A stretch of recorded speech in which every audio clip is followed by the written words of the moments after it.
Hello and welcome to another video.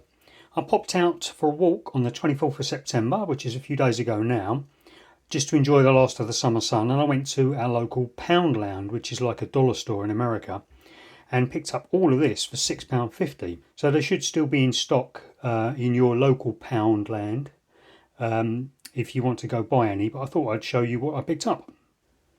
So first of all, I picked these up. I've got a project where I'm trying to scrape off some foam off of some fiberglass, and it's leaving a load of foam residue and glue.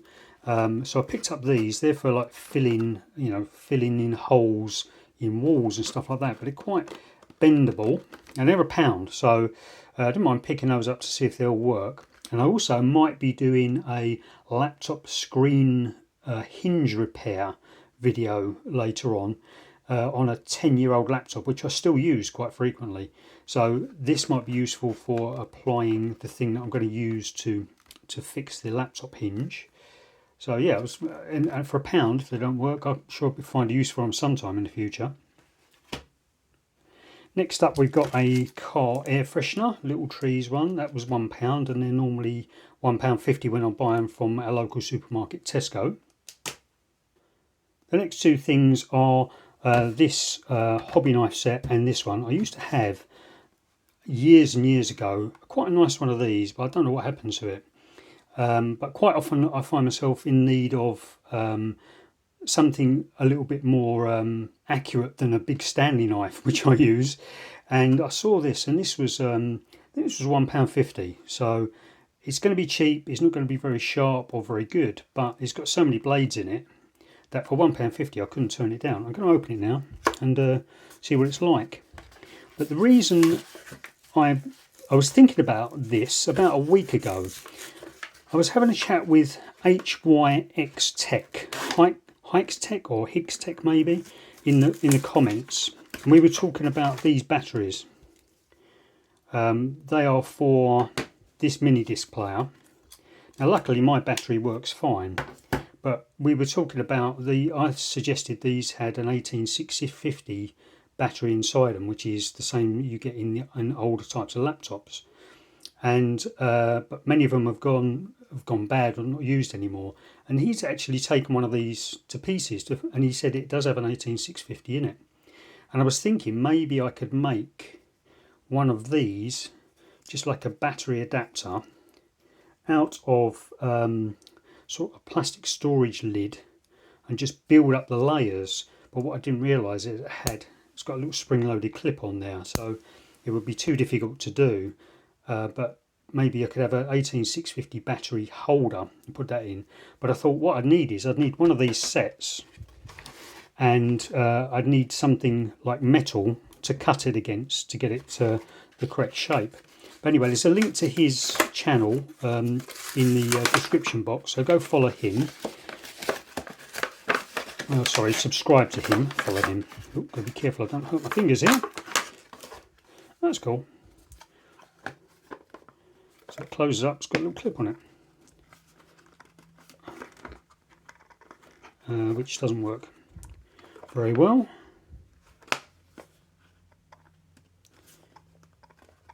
Oh, there we go, it does work. So yeah, let's see how sharp that is.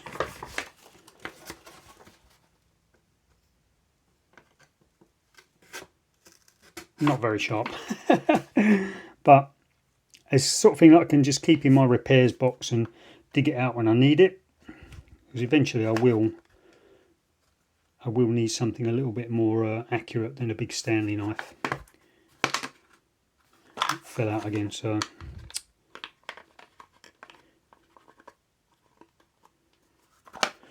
excellent. So I'm happy with that for £1.50. I'll get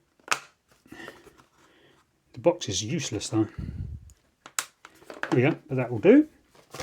Oh yeah, and that's why I wanted the metal ruler, because if I had a problem when I was trying to do it was in a video which I did a voiceover for, but I was just doing some cable tidy work using some cable track, and I tried to cut it with a Stanley knife and some sort of straight edge, and it was going all over the place, because you can't use a plastic ruler with a Stanley knife because it will just score into the ruler. So I wanted a a ruler, and that was only £1 as well, so that's going to go sit in the corner of the office somewhere until I need it.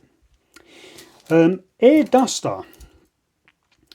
Now, I don't like these because my information on them is about 20 years out of date. I thought these were very environmentally unfriendly, and I tested this morning and I did it wrong. But apparently they don't contain HFCs, hydrofluorocarbons anymore.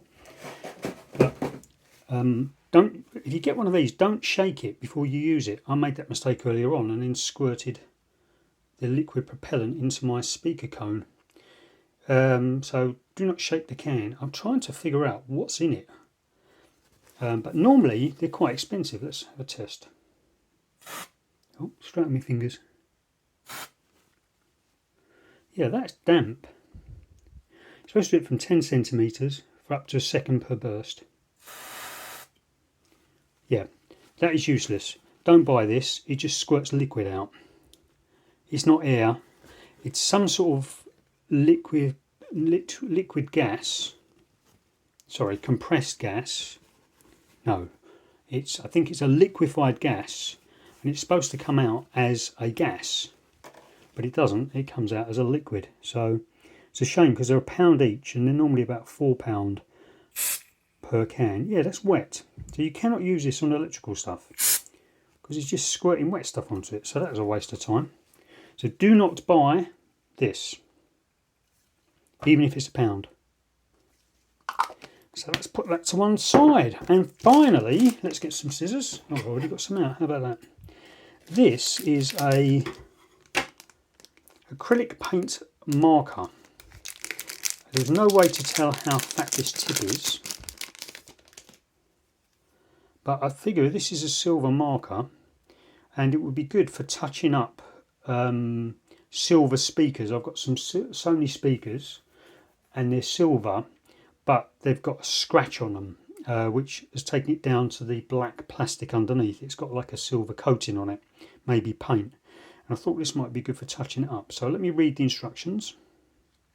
Okay, so shake several times to mix the paint. Oh, it's a massive tip on it. And then push down several times. Let me readjust the camera. There we go. Push down several times to get the paint flowing.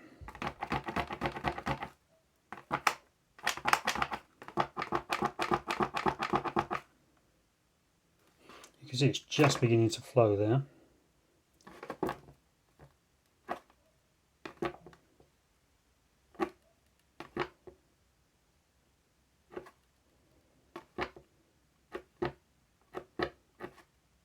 There we go, it's just beginning to flow.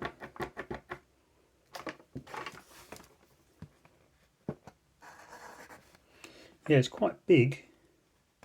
Quite a big tip for what I need. I wonder if I can use like a toothpick or something to get a smaller amount on there. That's going to be too fat for small scratches. So I'm just going to get a toothpick, a plastic toothpick, and see if that's going to be any easier. Could use a wood toothpick instead, I suppose. I just happen to have the plastic ones handy. So really you'd want to get some of it on there, I suppose. Easier said than done.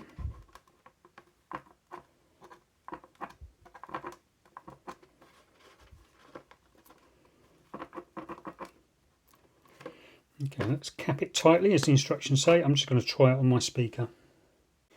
Yeah, I think that might work, or even using a paintbrush maybe.